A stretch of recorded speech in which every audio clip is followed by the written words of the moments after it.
Okay, good afternoon. My name is Brian Uchengokoth. I am a student from the Liberal Studies Department pursuing a diploma in technical training education in communication and media. I am in my second mode of study. My registration number is 2022 LS 152486. I'm now going to take you on the media law and ethics. I'm going to introduce this by the definition of the Kita media law according to different scholars. So the first definition, according to a scholar by the name Salmon, defines media law as the body of principles recognized and applied by the state in the administration of justice. So John Austin also says that law is aggregate of rules set by men politically superior or sovereign to men as politically subject. The second slide, we are now going to look at the characteristics of law. Number one is that law is territorial in nature, meaning that unlike the laws of gravity which apply on the whole surface of the earth, law in our context only applies within a certain territory. Number two, law is dynamic in nature, which means that law evolves over time in order to meet the specific needs of the society in which it operates. Number three is that law is normative in character, meaning that law simply it prescribes the do's and the don'ts of the society, what should be done and what should not be done. So the purpose of law is to allow some actions and also criminalize some other actions.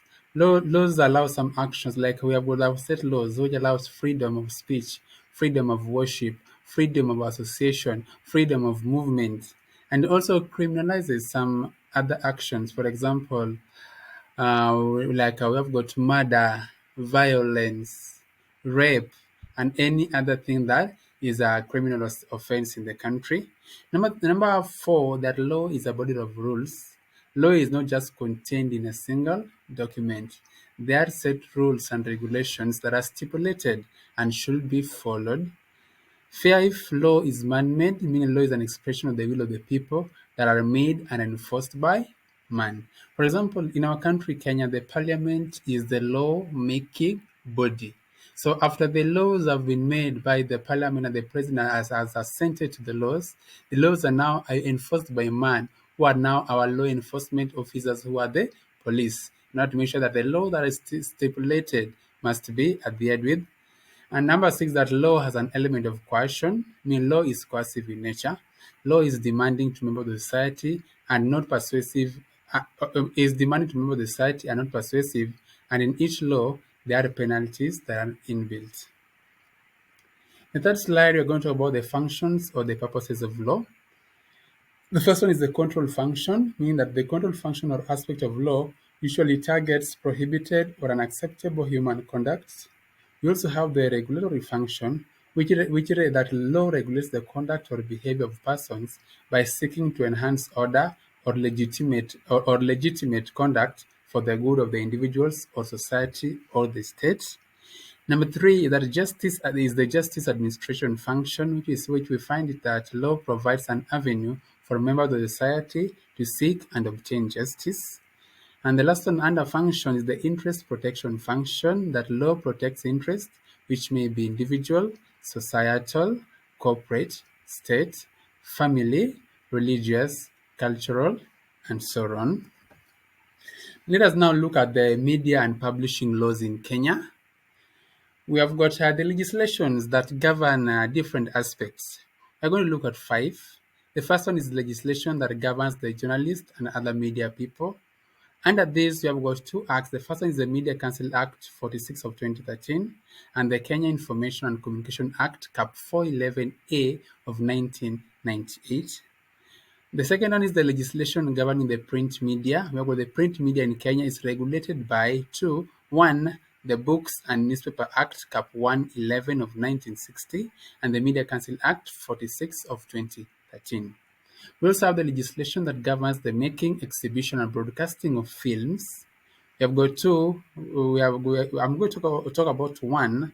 We find that the films that we have in our country, Kenya, is regulated by the Films and Stage Play Act, CAP 222 of 1962. We also have the legislation that regulates broadcasting. We have got which is the Kenya Information and Communication Act, Cap 411A of 1998. And finally, under media and publishing laws in Kenya, we have got the legislation governing the internet or online. We have got the Kenya Information and Communication Act, Cap 411A of 1998. We are now going to move ahead to our next slide. We're going to look at the sources of, we are going to go back and look at the sources of law. We have the constitution of the country or state. This is a primary source of law, although the constitution itself is law. Number two is the parliament, which it is provided in the constitution that legislative power should rest in the parliament as the supreme law-making body of the states. Three is the administrative or municipal or quasi. The parliament sometimes delegates its law-making responsibility to individuals and institutions. We also have judicial president. The judiciary has a primary function of interpreting and applying the law on dispute resolution in the courts. We also have, we are now going to talk about defamation. We are going to simply discuss about what defamation is and some of the elements of defamation. The defamation refers to the publication of a false statement, which tends to lower the plaintiff's reputation in the estimation of right-thinking members of the society. The elements of defamation that you have, number one, the defendant must have made a false statement. This is important because no action can be maintained by the plaintiff on the basis of a true statement. The statement made must be false. Number two, the statement made must be defamatory. This means that its effect is to arouse contempt or ridicule from right-thinking members of the society. In other words, it must tend to lower the reputation of the person referred to in the estimation of such members of the society.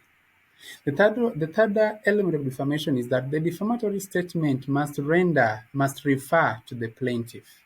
The plaintiff must prove that the statement complained or referred to him or her is defamatory. The functions of the law of defamation. There are three functions of the laws of defamation. Number one, the law of defamation protects a person's reputation. Number two, the law of defamation protects a person's business interest. Number three, the law of defamation plays a role in the maintenance of law and order.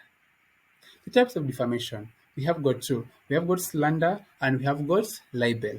What is slander? Slander is defamation in transient or non-permanent form, including defamation by word of mouth. However, in some exceptional circumstances, a slanderous statement is actionable without proof of damage. Meaning if there is a slanderous statement, action can be taken without having to prove that there is damage. So what are these exceptional circumstances that a slanderous statement can be actionable without proof of damage? Number one, where the statement imputes a criminal offense punished by imprisonment. Number two, where the statement imputes a contagious disease on the plaintiff. And number three, where the statement imputes an incompetence on the plaintiff in his trade, occupation, or profession. We're now looking at the second type of defamation, that is libel. Libel is defamation in a permanent form. It is permanent. It can be traced and seen. It is not by word of mouth, but it is written in form of a letter or an article or a scandalous picture, film, or news tapes. If you have defamed somebody, we now want to look at how the defenses to defamation.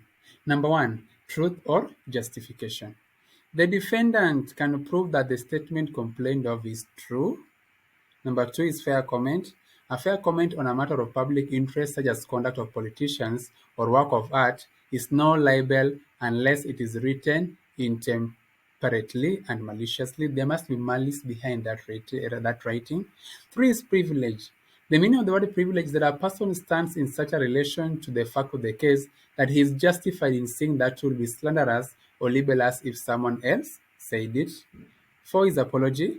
The defendant can make a correction of the offending statement, coupled with an apology, and notice to the persons to whom the statement had been published that the words are alleged to be defamatory.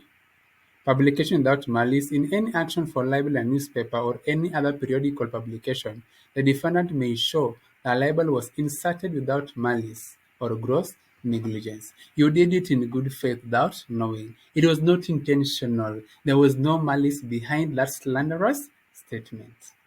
And finally, under defenses defamation and intentional defamation, a person who has published words alleged to be defamatory of another person may say that the words were published by him innocently in relation to the plaintiff. Finally, we look at the remedies for defamation. There are three: damages, apology, and injunction. Under damages, the plaintiff is entitled to recover damages for injury, his reputation, and also to his feelings. Number two is apology. The apology has the effect of correcting the impression previously created by the offending statement about the plaintiff. Three is injunction. The court may grant an injunction, i.e., to issue the orders restraining the publication of a libel. This marks the end of my presentation on media law and ethics. Till next time, do have a lovely evening.